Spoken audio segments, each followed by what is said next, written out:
Hoje o Plínio vai estar falando sobre o passe, né?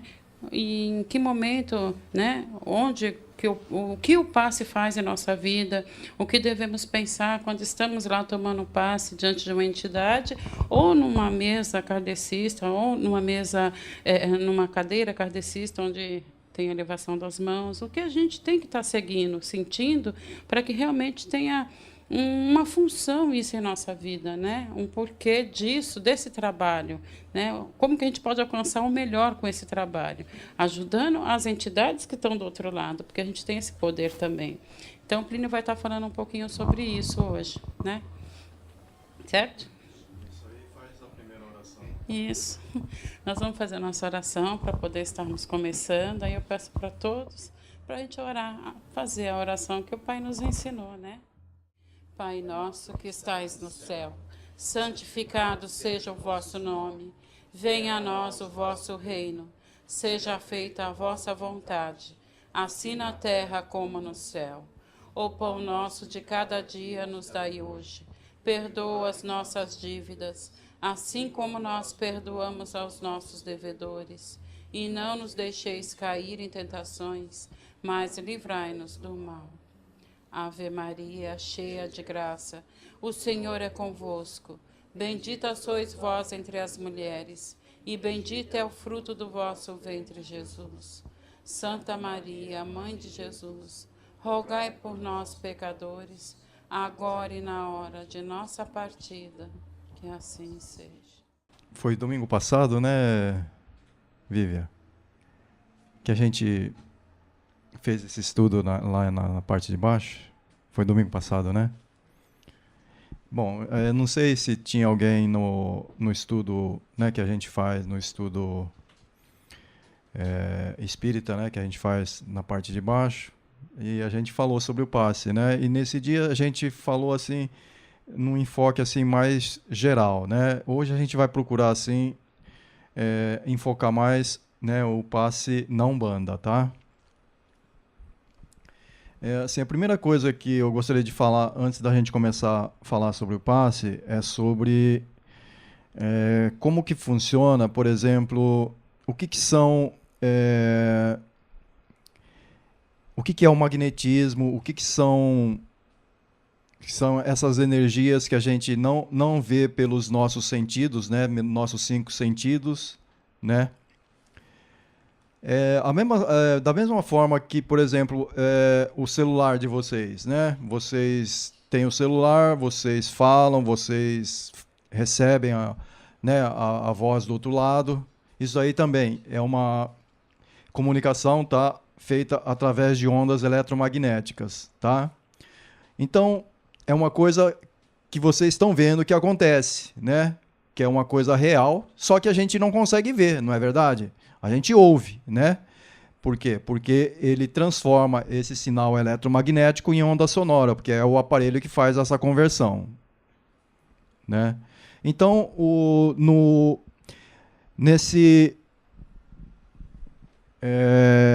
como que fala? Essa inter-relação entre o mundo material, né, que somos nós encarnados, e o mundo espiritual, né, que são os espíritos desencarnados, também existe essa mesma energia interagindo, né? Então, é uma energia que a gente não vê, né, pelos olhos, né, do nosso corpo físico, mas essa energia existe e a gente, as pessoas, né, que têm essa mediunidade ou essa capacidade de percepção dessas energias, elas vão captar, vão perceber essas energias trabalhando.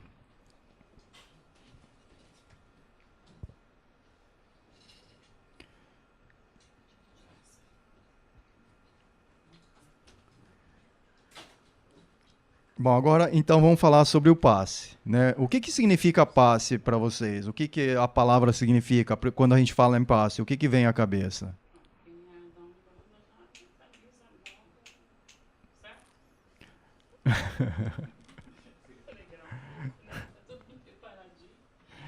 Né? Então, é como a palavra mesmo diz, né? A gente vai passar, né? Então, na verdade, o médium ele vai passar então essas energias para o consulente que vem. Então é essa troca de energia, por isso que fala passe, né? Então o médium vai, ou ele vai passar as suas energias, né? Como que a gente fala aqui, são as energias, assim, os seus fluidos, né? O fluido que a gente fala de o fluido vital dele, ele vai passar para a pessoa que está, para o consulente. Seria mais ou menos assim. Alô? Alô? Pode falar. Oi. Seria mais ou menos assim, né? Quando ele fala em fluido vital, não sei se todo mundo aqui já percebeu, já viu, né? As vozinhas antigamente que pegava lá um raminho de arruda, um galinho de uma erva qualquer, ia lá benzer seus netinhos ou os filhinhos, crianças, geralmente crianças pequenas, até mesmo adultos, né? Elas usavam, elas estavam fazendo já esse trabalho de troca de magnetismo, né? Só que a sabedoria delas eram tantas que elas usavam lá o galinho. Tem pessoas que fazem com a mão, mas com a mão você vai estar trocando a sua energia com a do outro. E às vezes a do outro não está muito legal. Então é bom sempre ter alguma coisinha em mãos para que não atinja a você, porque às vezes você acaba saindo muito pesado, não que vai te fazer mal, mas vai sair assim meio pesado. Então, quem tem, todos nós temos essa condição de estar fazendo isso. Não como adulto, no caso, mas, por exemplo, quem tem seu filho, né? Qual o amor maior do que o amor de uma mãe, né? De um amor de um pai? E às vezes um filho não está bem, pegar lá, ou do marido da esposa, pegar lá o raminho ou um galinho de uma folha qualquer e fazer um Pai Nosso. Você está dando uma oração, você está trocando o magnetismo quando a criança não está bem, quando aquela pessoa que você quer bem não está bem, né? Eu sei que às vezes a gente não tem essa segurança. Será que eu sou capaz de estar fazendo isso? Nós vamos aprender isso hoje. O quanto nós somos capazes. Né? Então, nesse processo, o que é importante? É a gente ter essa, como que fala, essa confiança, que a gente fala que é a fé, né? É um fator muito importante, e essa vontade, né? Que você vai colocar para você passar essa, digamos, a sua energia boa para alguém que não esteja muito bem, ou de saúde, ou para algum outro problema, ou emocional, de alguma, né, algum desequilíbrio que a pessoa esteja passando.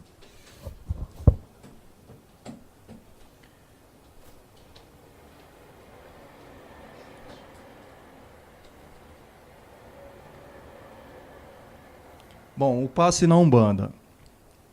Então, o passe é um dos métodos utilizados para o alívio ou cura dos sofrimentos das pessoas. Ele, quando ministrado com fé, o passe é capaz de produzir verdadeiros prodígios. Tem como objetivo o equilíbrio do corpo físico e espiritual. Porém, o seu efeito também dependerá do receptor do passe, o assistente, né? É necessário que o paciente assistido esteja em sintonia com a espiritualidade presente, permanecendo em constante concentração e prece, mantendo bons pensamentos e vibrações. Então, quando a gente vai tomar um passe, né? A gente fala que a gente tem que estar em sintonia, estar sintonizado. Como que acontece isso? Através do nosso pensamento, né? Então não adianta você, na hora que está lá tomando o passe, você está lá pensando num problema que você esteja passando na sua casa, né? Então, nesse momento é muito importante que você esteja concentrado. Não, eu estou aqui para, não sei, resolver esse problema. Então, vou ficar concentrado nisso, vou fazer a minha oração, estou pedindo a Deus que Ele me ajude, né, para resolver esse problema, ou algum problema de saúde, ou qualquer, né, tipo de dificuldade que a gente esteja passando. Quer acrescentar alguma coisa? Sim, quando ele disse assim, não ficar pensando no problema que está lá na casa, não é assim, Você está indo tomar um passe porque você está com alguma coisa, sentindo algo, e você quer ver se a espiritualidade consegue te ajudar nisso. Então, você vai pensar nesse problema, sim, para que a espiritualidade possa te abraçar, mas com concentração, com a vontade de receber realmente essa energia vinda do alto. Né? Porque o que acontece? Às vezes a pessoa está na frente do guia, mas ela não acredita naquilo que está acontecendo. Né? Ela está na frente de um médium lá embaixo do Kardec, com as mãos erguidas em oração, e ela não acredita naquilo que está acontecendo. Então, concorda que fica bem mais complicado essa energia, esse bem-estar ou essa cura, que seja para a saúde, seja o que for, vai ser muito mais difícil chegar, porque para ela chegar até nós, a gente tem que acreditar, a gente tem que ter fé. Se a gente não tem fé, não adianta, é metade daquilo que poderia ser feito, não tem como. A gente cria uma parede. Então, a espiritualidade pode até tentar, mas não consegue nos alcançar. Então, a primeira coisa é a gente ter fé. Eu creio que quando a gente está aqui, como vocês vieram de longe, estão aqui, com certeza tem fé e acreditam em algo, porque senão não estariam também aqui, não é verdade? Então, eu tenho fé, isso já é meio caminho andado, a espiritualidade vai conseguir alcançar o coração, o problema, aquilo que a gente está buscando, aquilo que a gente está precisando, porque nós temos fé, nós estamos ali naquele momento. E quando ele fala assim, não desviar os pensamentos na hora da oração, na hora do passe, é que às vezes a gente está assim, nossa, eu preciso ir trabalhar, senão não vai dar meu dicão, eu preciso, amanhã eu tenho que lavar roupa, eu tenho que limpar a casa, eu tenho que fazer a comida, tá. Isso daí, às vezes, vem mesmo, né, na mente da gente, ou do homem, sei lá, as preocupações, coisas que para tentar te tirar daquela sintonia. Então, é um exercício que a gente tem que fazer para manter. Né? Quantas vezes, né, no começo de minha espiritualidade, eu estava ali assim, nossa, ai, meu Deus, isso não vai acabar, não. Eu preciso lavar a roupa amanhã, eu preciso fazer as coisas, está demorando tanto. Então, é uma coisa assim que vem realmente para perturbar. A partir do momento que você consegue se conectar com a espiritualidade e ficar em oração, quando você vê, terminou os trabalhos e você conseguiu aproveitar o máximo daquele trabalho. Então, é importante a gente crer nesse sentido. E quando a nossa mente começar a desviar, a gente entrar em oração, pode ser a oração que cada um quiser, para conseguir de novo essa sintonia. Um outro fator muito importante, né? Por exemplo, acabou o passe. Aí você vai para a sua casa, né? E assim, por algum motivo você perde a calma ou, né, fica nervosa, assim, o que acaba acontecendo? Toda essa energia que você recebeu, nesse momento em que você tem esse desequilíbrio, esse descontrole, o que acaba acontecendo? Muita parte dessa energia que você recebeu, você acaba, assim, digamos assim, diluindo, né, de uma forma assim muito rápida. Né? Então, assim, o efeito do passe acaba, né, assim, não sendo muito eficiente. Então, é muito importante, mesmo depois do passe, a gente tentar, assim, controlar, observar nossas atitudes, nossos pensamentos, o que a gente fala, né? Tentar manter sempre realmente um autocontrole, assim, das nossas emoções, daquilo que a gente fala para as pessoas que estão ao nosso redor, né? Então é muito importante ter observar, né, essas atitudes nossas.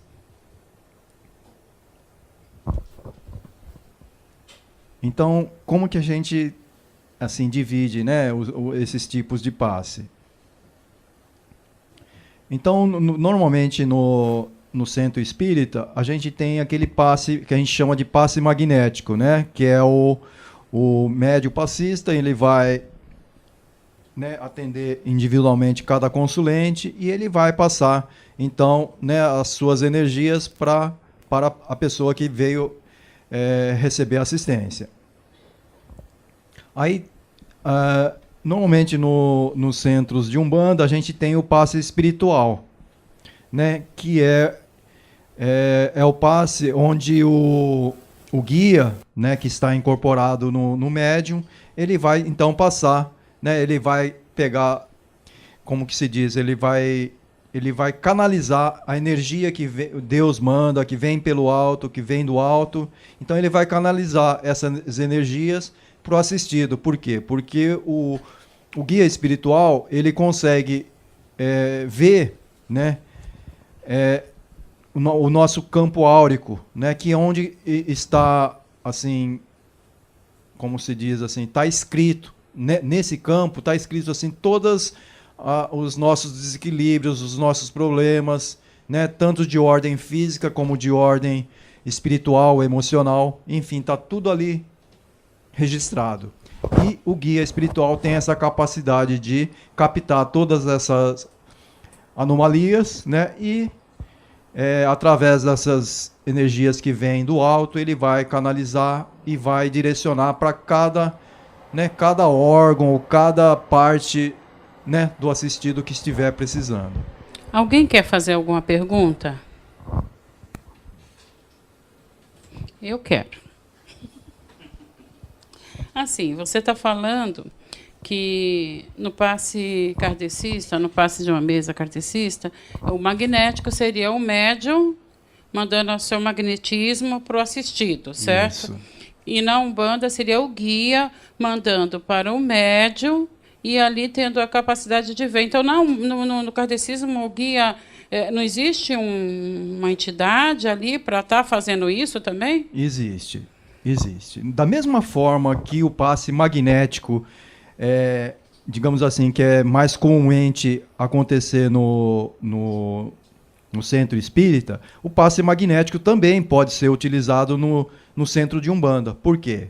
Porque justamente o guia espiritual, ele sabe da necessidade do consulente, né? Então vamos supor que esse consulente ele esteja realmente precisando de energia vital. Então o que ele vai fazer? Ele vai chamar um outro médium, né, que está em condições, que ele tem essa, digamos, essa capacidade, e vai pedir para ele passar o seu magnetismo para o consulente, né? Então não vai ser o guia diretamente que vai fazer isso. Então ele pode também passar uma parte, né, do seu magnetismo através do médium, mas normalmente é pedido para um outro médium fazer esse trabalho.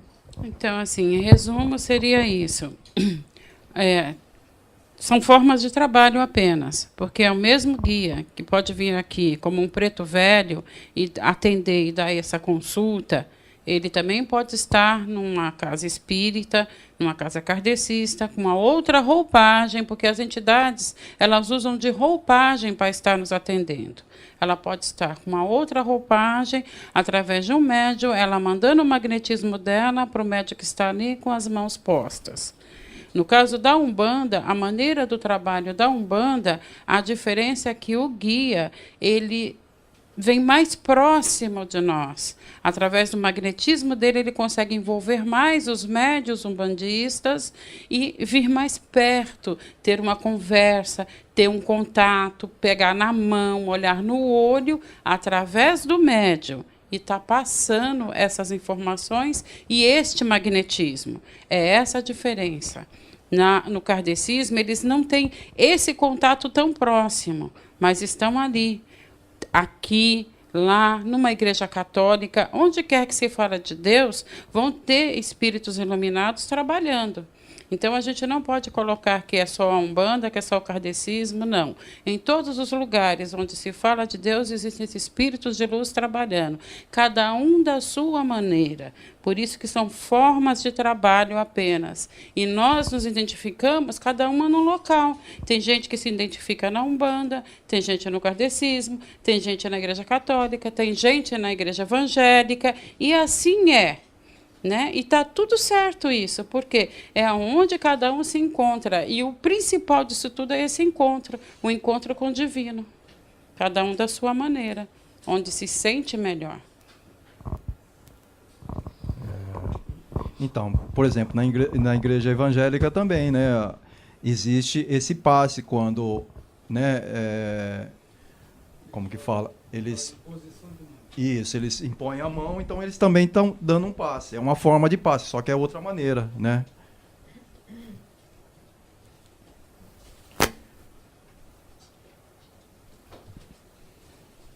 Então, assim, definindo assim com mais detalhe, né, o que é o passe magnético, tá? Então, é o tipo de passe onde o passista doa apenas os seus fluidos, utilizando a força magnética existente no próprio corpo. As suas qualidades variam segundo a condição moral do passista, a sua capacidade de doação fluídica e seu desejo ardente e sincero de ajudar o próximo. Alguma dúvida com relação ao passe magnético?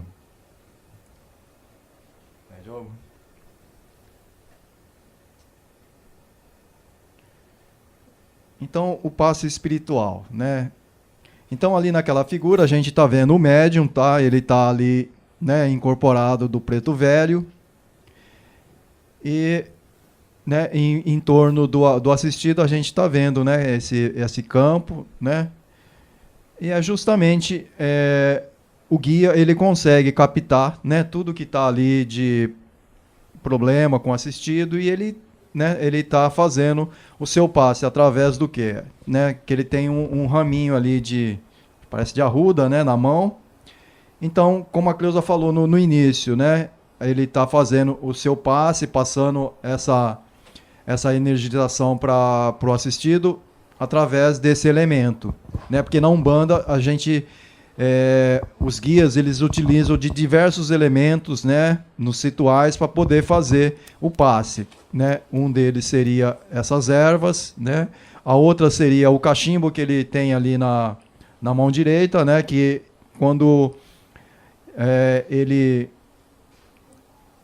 bafora a fumaça no assistido, ele também está fazendo o passe. Por quê? Porque que a fumaça também é um outro elemento, né, muito utilizado na Umbanda para fazer esses trabalhos. Só um pouquinho. Vocês podem observar aqui que é para muitas pessoas que pensam que o médium ele incorpora uma entidade, ou seja, que a entidade vem e entra no corpo do médium.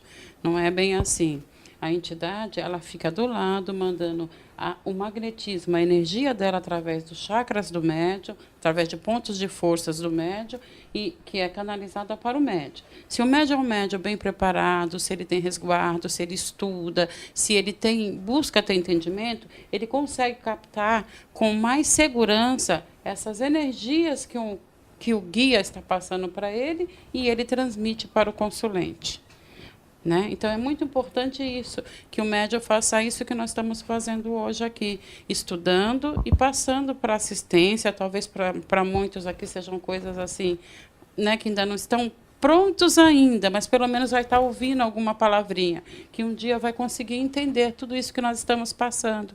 Que é essa a importância do estudo. Para que o trabalho seja um trabalho bem feito, é importante que médium e que quem vem aqui saiba o que está acontecendo. Por isso que a gente está tendo sempre esses minutinhos para estar falando, sempre alguma coisa.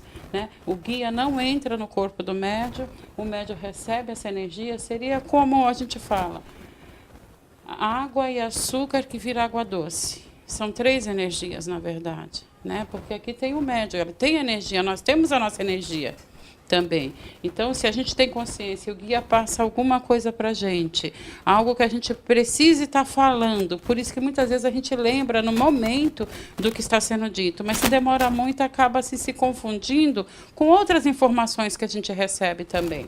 Mas se o guia passa alguma coisa e a gente tem que transmitir aquela pessoa que está ali na frente, sempre vai estar passando pelo nosso consciente.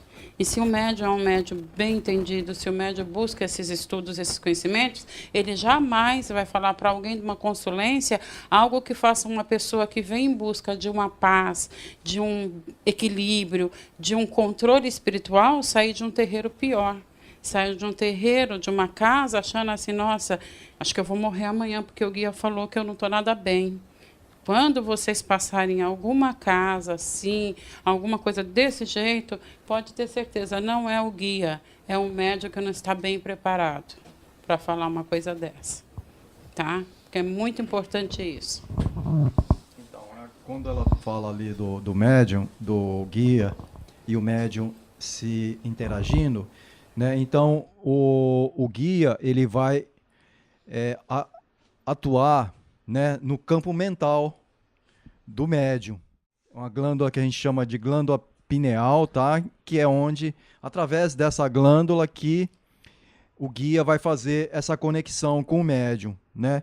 Mas não adianta o médium, essa conexão não vai ser bem realizada se, por exemplo, o médium ele não se cuida no dia não só no dia, né? Mas durante a sua vida, se ele não cuida bem das suas atitudes, do que ele fala, de como que ele age com as pessoas. Então, como que fala? Essa conexão não vai ser bem realizada e é onde acontecem essas coisas que a Cleusa falou, que o médium, às vezes o guia quer passar uma coisa e como ele não captou bem essa mensagem do guia, ele acaba passando uma coisa que não tem nada a ver com o que o guia queria passar para o consulente. Assim, nós vamos ter que encerrar um pouquinho, né? Porque a gente já está no nosso horário. Mas eu queria, assim, depois você continua na próxima, tá bom? Mas só para dar, assim, um término aqui, é assim, ele estava falando, né, desse nosso resguardo, não só no dia da gira, porque a gente não pode ser média só de fim de semana, né? Só de sábado eu sou média. Não, eu tenho que ser média no meu... Se eu sou uma média, busco ser realmente alguém que quer estar pronto para um trabalho, para entender o que a espiritualidade está passando e poder estar passando para uma consulência, eu tenho que me vigiar nos outros dias da semana também. Eu não posso aprontar todas de segunda a sexta, no sábado tomar um banho de ervas, vestir minha roupinha branca e vir para o terreiro. Não posso fazer isso, porque eu não vou conseguir canalizar o que os guias estão me passando. Então, eu tenho que ser verdadeira comigo e com os guias, porque eu posso esconder de vocês, mas deles eu não escondo. Né? Então, a gente tem que estar se vigiando. Então, a gente tem que estar sempre bem consciente naquilo que a gente quer realmente. Naquilo que, se é isso que eu quero, então, eu abracei esse trabalho, então, eu vou me conscientizar dele. Santa eu não sou. Brigo com o filho, brigo com o marido, acho ruim, brigo com o japonês porque não gostei do que falou. Não sou santa. Né? Mas não saio também fazendo coisas que não se deve. Então, assim, é dentro da consciência da gente, é desejar o mal a alguém, é fazer mal às pessoas de propósito, é judiar, é fazer coisas que não vai trazer o bem. A gente sabe, cada um dentro de si, o que é certo e o que é errado, na nossa concepção. Se a gente errar em algo que não devia, porque não sabia, é uma coisa. Agora, sabendo, é outra. Então, a gente tem esse discernimento de saber o que é certo e o que é errado. Cada um para si. De repente, o meu certo não é o certo dela, não é o certo dela. Então, eu não posso julgá-la pelo certo dela. Vai chegar um momento que eu ou ela vai falar assim, não, realmente ela está certa na concepção dela, ou ela está certa na concepção dela. Na minha é isso. Esse é o mais importante. E o não julgamento, de achar que o outro erra porque o outro faz diferente. É só diferente, gente. Né? Cada um é cada um, então não vamos julgar, porque o pior erro nosso, na Umbanda, seja que religião for, é o julgamento. Nós não estamos prontos para julgar ninguém, só Deus. Então a gente não pode ter isso com a gente, onde quer que a gente vá. Né? Se o outro fala que a Umbanda não presta, tudo bem, é o julgamento dela, eu estou feliz, é o que importa. Né? E assim a gente vai seguindo, respeitando cada um o que o outro pensa. Né? Isso é na nossa vida em tudo, é no relacionamento, porque senão a gente não consegue nem viver um ao lado do outro, porque cada um tem uma cabeça. Né? Tá certo que as meninas com jeitinho, né, conseguem assim, dar um pouquinho da nossa cabeça para eles, né? Mas, né? Mas com muito jeitinho e muito carinho. Né? Mas é isso, a gente está sempre se respeitando, e respeitando a quem está ao nosso lado, respeitando os nossos amigos, respeitando o que cada um traz e o que cada um pensa. É aquilo que a gente fala, cada um tem uma criação, cada um tem uma vivência, cada um tem uma história. Então, de repente, no nosso relacionamento, quanta coisa ele trouxe que eu achava na minha concepção que não era por aí. Né? E ele é a mesma coisa, e vice-versa. E hoje a gente consegue entender, é cada um, cada um. É o que ele aprendeu na criação dele, foi o que eu aprendi na minha. Né? Vamos fazer um novo, vamos fazer um terceiro, juntando coisas. Né? O que é bom aqui, o que é bom aqui. E assim a gente vai levando e vai fazendo isso também, onde a gente passar, no trabalho, na escola, onde a gente for. Né? Isso é o mais importante. Tá bom? Então, nós vamos encerrar hoje por aqui. Eu peço desculpas ao Plínio, que eu sei que ele tinha muito mais coisas para falar ainda, né, Plínio? Só metade. Depois, na Na outra próxima semana, prece, a gente dá continua. sequência, tá bom? Muito obrigada, gente.